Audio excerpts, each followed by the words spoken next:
안녕하세요. 화장하면서 씻으면서 지하철에서 버스에서 누워서 영상을 보시는 여러분 안녕하세요. 오늘 사연 약간 비속어가 굉장히 역대급으로 많이 사연 자체에 많아서 혹시 불편하신 분들은 스킵하시거나 양해를 부탁드립니다. 안녕하세요 진지님. 저는 고등학교 때부터 꾸준하게 진지님 영상을 보던 20대 초중반 구독자입니다. 되게 큰 고민이 생겼습니다. 고등학교 때 친해진 한 남사친이 있었습니다. 그 친구는 아이돌 연습생이었고 저는 그 남자아이의 화려한 외모에 홀라당 반해버렸습니다. 그 친구도 제가 마음에 들었는지 그 친구와 저는 거의 매일 연락하는 사이가 되었습니다. 허나 그 남사친은 데뷔 핑계, 회사 핑계를 대며 우리 사이가 발전할 수 없다고, 너가 좋지만 난 발이 묶여있기 때문에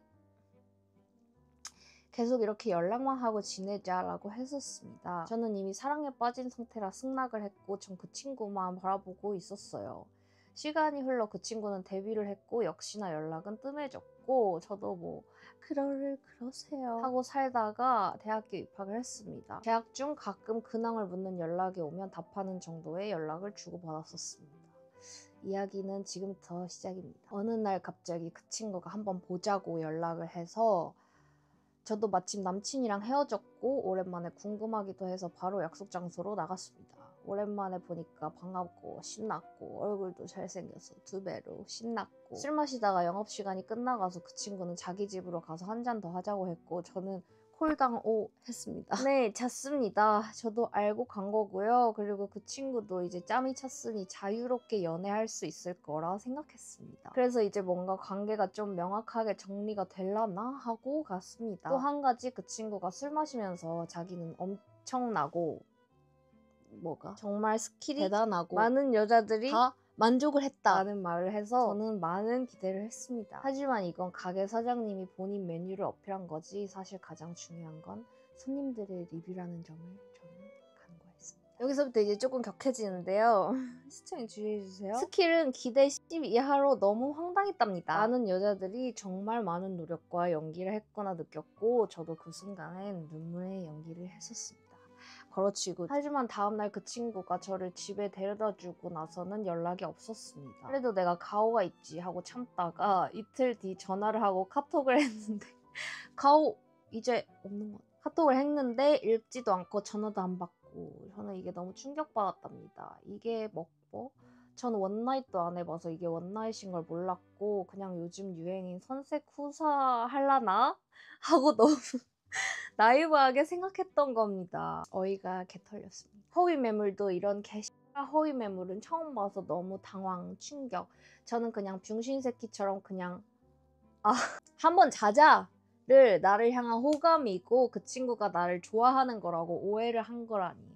전 너무 충격과 당황을 했지만 새끼에게 쓸 감정과 시간은 더 이상 없다 하고 현생 집중하고 있습니다. 근데 씨발 한 달이 지난 지금 뭐 하냐는 연락이 왔네요. 안 읽고 있고 앞으로도 안 읽을 거고 차단 안 한 이유는 제가 더 성공해서 더 잘생기고 어린 남자친구를 만들고 티낼 거기 때문입니다. 너무 짜증나네요 진짜. 그리고 추가로 걱정되는 건 그 남사친의 친구들은 거의 저를 알고 있습니다. 저와의 썰을 풀었을까봐 조금 걱정이네요. 아무튼 이 새끼의 심리가 궁금하지도 않고요. 아마도 가려워서 연락했거나 저와의 섹스가 궁금해서 뭐 씨발 그랬겠죠. 이제 그럼 저는 저와의 섹스 썰 유출을 어떻게 방지할 수 있을까요? 아니 아마 이미 퍼질 대로 퍼졌을 텐데 그때 전 어떻게 쿨하게 대응할 수 있을까요? 진지님이라면 명쾌한 해답을 주실 수 있을 거라는 생각이 들어 사연을 보냅니다. 뭐 무슨 썰, 뭐 유출 이런 거 막을 방법이 없지. 아가리가 걔 얼굴에 달렸는데 내가 어떻게 뭐 막겠어. 근데 사람들 진짜 신경 안 써. 진짜 신경 안 써. 이미 그거를 어떻게 뭐 막을 방법도 없거니와 그거는 말하는 새끼가 병신이기 때문에 아마 정신 똑바로 박힌 사람이면은 그런 얘기 주변에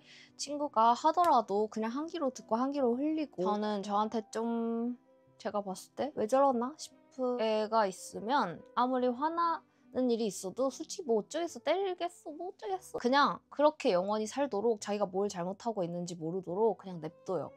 그러면 언젠가는 돌아온다고 믿어야지. 어떡해. 정상인이라면 걔가 병신인 걸 알겠거니, 못 알아보는 애라면 똑같은 수준이겠거니. 걔는 계속 그러고 다니라고 하세요. 그러다 보면 어차피 걔 주변에 멀쩡한 새끼는 하나도 안 남을 테니까. 그리고 뭐 아직 약간 많이 분노에 차 계신 것 같아요. 차단 안 한 이유는 뭐 어리고 잘생기고 그런 남자를 만나서 티낼 거거든. 복수를 할 생각을 하는 것 자체가 지금 약간 아직도 연연해 있다는 증거이기 때문에 굳이 뭐 이거를 이렇게 티내고 한다고 해서 속이 시원해질 거라고 생각하지 않고요. 세상을 살다 보면은요, 세상이 나를 이지매시키나? 장난 같다, 이런 사건들이 많이 일어나게 되잖아요. 저는 그런 거에 대해서 항상 너무 억울해했거든요. 이미 평소에 너무 스트레스가 이빨이 차 있는 상태여가지고 조금만 외부적인 내가 의도하지 않은 나의 행동과는 전혀 상관없는 어떤 나쁜 일이 나한테 생겼을 때 이거를 되게 받아들이기 힘들어하고 조금만 어떤 사건이 생겨도 매번 폭발했어요. 근데 억울해하지 않는 마음이 가장 중요한 것 같아요. 그리고 머릿속에서 조금 합리화를 할 수도 있거든요. 이게 나한테 닥친 일이 너무 기분이 족같고 짜증나다 보니까 좀 뇌가 그렇게 시키는 것 같아. 너무 힘들지 말라고. 그냥 약간 합리화를 하는 것도 하나의 방법이라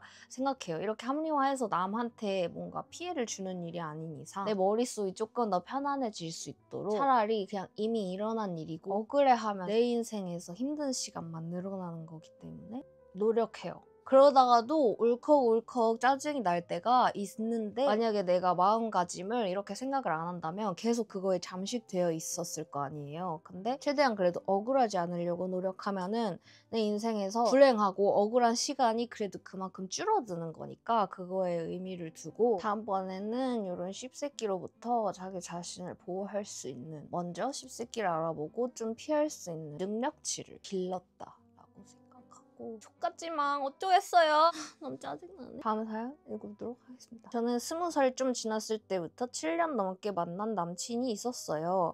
만나고부터 거의 바로 동거를 시작했고 최근까지 아주 잘 만나고 있었답니다. 저의 첫 연애였는데 첫 연애인데 7년? 나를 이렇게까지 사랑해줄 수 있나 싶었어요.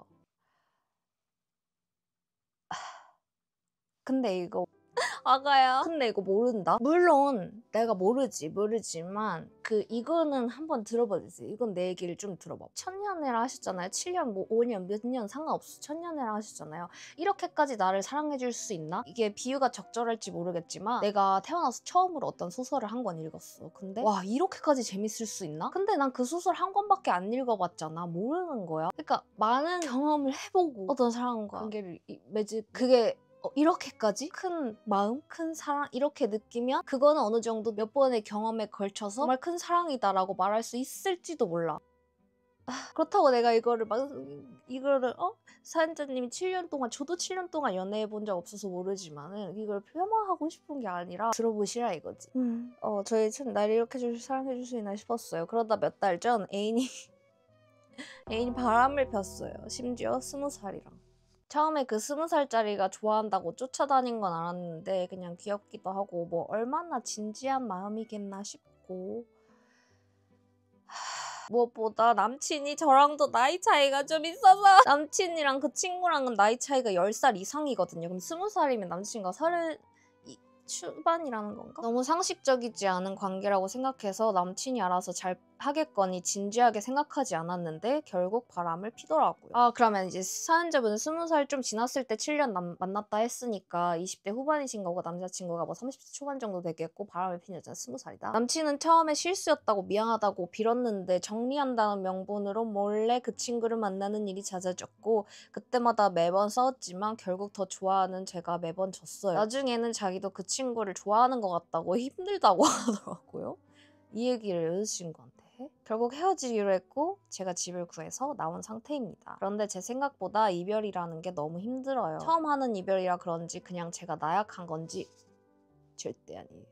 누가 그래? 아니 무생물도 7년 동안 같이 보내면 없어지면 헤어지면 힘들어. 나약한 건지? 인생에서 혼자 사는 것도 처음인데 늘 옆에 있던 사람마저 사라지니 너무 무섭고 외롭고 막막하고 그냥 숨이 턱턱 막혀. 남친이랑은 일하면서 만날 수밖에 없는 사이고 겹지인이 많아서 절대 안 볼 수가 없는 상태거든요. 친구로 지내기로 하고 나쁜 감정 없이 관계만 정리하려고 했는데 잘 안 돼. 이별 유튜브를 하도 많이 봐서 시간이 지나면 잊혀진다는 건 이제 머리로는 납득이 되거든요. 근데 제가 아직 그 친구를 좋아하는 건지 너무 의존적인 관계였어서 불안한 마음과 헷갈리는 건지 모르겠고, 무엇보다 제가 앞으로 남은 인생을 혼자 살 수 있을지 무서움과 무력감에 하루하루가 엉망입니다. 진지님은 자취 고수이시니 홀로서기 꿀팁 이런 거 있으신지, 그냥 누군가의 위로나 공감이 필요해서 사연을 보내봅니다. 좀 무서운데?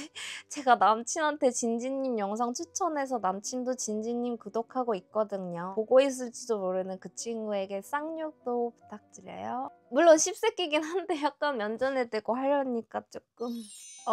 그래요. 바람 피고 뭐 이런 사건에 대해서는 할 말이야 똑같지. 욕밖에 할 말이 더 있어. 근데 저는 그런 소모적인 그런 것보다는 혼자 있는 것 자체가 조금 많이 외롭고 무섭고 좀 그런 기분, 그거에 대해서 얘기를 하고 싶은데, 특히나 계속 집에 같이 있다가 갑자기 혼자 지내려니까 모든 게 좀 막막하고 그럴 것 같아요. 물론 혼자 사는 생활에 대해서 굉장히 만족하는 분들도 있겠지만 그런 분들도 당연히 가끔씩은 외로움이나 그런 걸 느낄 거라고 생각하거든요. 성향이나 상황에 따라서 조금 더 심하게 느끼는 사람이 있고 아닌 사람이 있고, 괜찮은 시기가 있고 아닌 시기가 있고, 저도 그래왔어요. 혼자 사는 게 너무 만족스럽고 누구랑 같이 산다는 생각을 상상조차 하기 싫을 정도로 혼자 사는 거가 편하고 익숙하고, 그러다가도 정신병이 와서 너무 외롭고 누구라도 있었으면 좋겠고, 이 집에 살아있는 존재가 나밖에 없다는 사실이 너무 사무치게 외롭고 이상하고, 진짜 지구에 딱 나 혼자 떨어져 있는 느낌을 받을 때가 있거든요. 솔직히 말하면 아직도 저도 그냥 왔다 갔다 하면서 그런 감정들이랑 싸우고 있는 중입니다. 명쾌한 해결 방안을 찾아서 평생토록 쭉 잘 사는 일은 생각보다 흔하지 않아요. 막 주변에 혼자서 너무 잘 지내고 엄청 독립적이고 멋있고 이런 친구들을 보면은 궁금하거든요. 쟤는 안 외롭나? 어떻게 살지? 저렇게? 가지고 포지티브. 나만 막 바보 같고. 근데 내가 저 사람이 아니잖아요. 사람이면 분명히 그런 감정을 느낄 거거든요. 다만 내가 모를 뿐이지. 사연자님도 어떻게 보면 진지님 자취 고수이시고 혼자 산 지 오래됐으니까 저 어떻게 해요? 이렇게 물어보신 거잖아요. 사연자님 눈에는 제가 혼자서 되게 씩씩하게 잘 살고 있는 것 같으니까. 근데 그냥 그럴 때도 있고 아닐 때도 있다. 모든 사람이 그렇다. 다만 너무 최대한 저는 제 인생에 조금이라도 적은 시간을 우울하게 보내도록 노력하고 있어요. 더 행복하게 남은 인생을 채우고 싶다. 이것까지는 솔직히 너무 욕심이고, 그냥 조금이라도 덜 우울하고 오늘 하루 중에 1시간 덜 우울하고 이거에 차근차근 집중하고 있어요. 그래서 전 같으면은 좀 호들갑? 유난이다 싶어서 안 했던 것들도 그냥 기회가 된다면 다 해보고, 뭐 취미생활이나 아무 의미 없는 거 있잖아요. 이걸 내가 지금 한다고 해서 내 미래에 도움이 아무것도 안 되는 그런 것들에 대해서 진짜 다 쓸모없다고 느끼고 아무것도 안 하고 살았어요. 저는 진짜 아무것도 안 했어요. 여러분이 생각하는 거, 상상할 수 있는 것보다도 더 아무것도 안 하고 살았어요. 사실 아직까지도 저는 취미라고 할 만한 그런 게 없고요. 그랬었는데 그렇게 하다 보니까 혼자 있거나 이런 시간이 많으니까 더 외로움 느끼고 혼자 있다는 사실이 막막하고 그 감정에 되게 집중을 하게 되는 거예요. 그래서 옛날 같았으면 굳이 싶고, 이걸 사실 내가 오늘 해도 안 해도 내일의 나에게 하등 도움되지 않는 것일지라도 그 시간을 조금 더 내가 우울하고 외롭다는 감정 이외의 것들을 생각할 수 있는 일이라면 최대한 좀 해보려고 노력하고 있고, 끝없는 굴레이지만 저는 그게 굴레라는 점이 그래도 다행이라 생각하거든요. 이 시기가 지나가요. 그냥 어느 순간 갑자기 멀끔하게 지나가요. 혹은 어떨 때는 내가 조금씩 어떠한 노력들을 했더니 실제로 내가 좀 괜찮아지는 기분, 뭐 이럴 때도 있고. 딱 하나의 답이 없어요. 하지만 상황이 나빠도 분명히 다시 괜찮은 시기도 다시 옵니다. 그럴 때 근데 약간 업되면 안 돼. 저는 항상 이런 마인드를 가지고 사는데 이 도움이 되나? 뭔가 7년 사귄 남자친구가 같이 살기도 했는데 남자친구가 바람나서 헤어지는데 아직까지도 얼굴을 마주 봐야 하는 상황인데, 그런 상황 치고 굉장히 덤덤하신 것 같아서 약간 신기한. 좀 걱정되는 게 다시 돌아가시면 안 됩니다. 안 돼요. 저는 혼자 있는 게 너무 지루하고 뭔가 그럴 때 아주 작은 취미를 만들었어요. 가장 최근에 있었다가 뭐 지금은 관둔 취미라는 게 몇 년 이렇게 가야 취미가 아니야. 그냥 일주일만 내가 그거에 몰두해도 취미라고 생각해 나는. 가장 최근 취미는 레모네이드 만들기였어요. 그래서 레몬을 사가지고 그 레몬 스퀴저 있잖아요. 그거 사가지고 혼자서 레모네이드를 만들어서 레몬 제스트 갈아가지고 그런 내 자신이 좀 귀엽더라고. 뭔가 어떤 사람과의 관계 이외에 내 삶이 지루해서 그런 감정이 많이 들 수도 있거든요. 그럴 때 최대한 품이 안 들고 쉽고 거창하지 않은 진짜 깨알 같은 취미 같은 걸 일주일마다 바뀌어도 좋으니까 그거 굉장히 저한테는 도움이 됐거든요. 심지어 저는 옛날에 제가 취미라 말할 수 있는 게 보리차 끓이기였어요. 지금도 가끔씩 너무 무료하고 그럴 때 그런 생각에 잠식당할 때 장아찌를 만들거나 장아찌가 되게 쉽거든요. 장아찌를 만들거나 보리차를 끓이거나 그러곤 한답니다. 오늘 우리 두 사연자님의 앞날을 제가 응원하겠습니다. 다음 영상에서 또 만나요.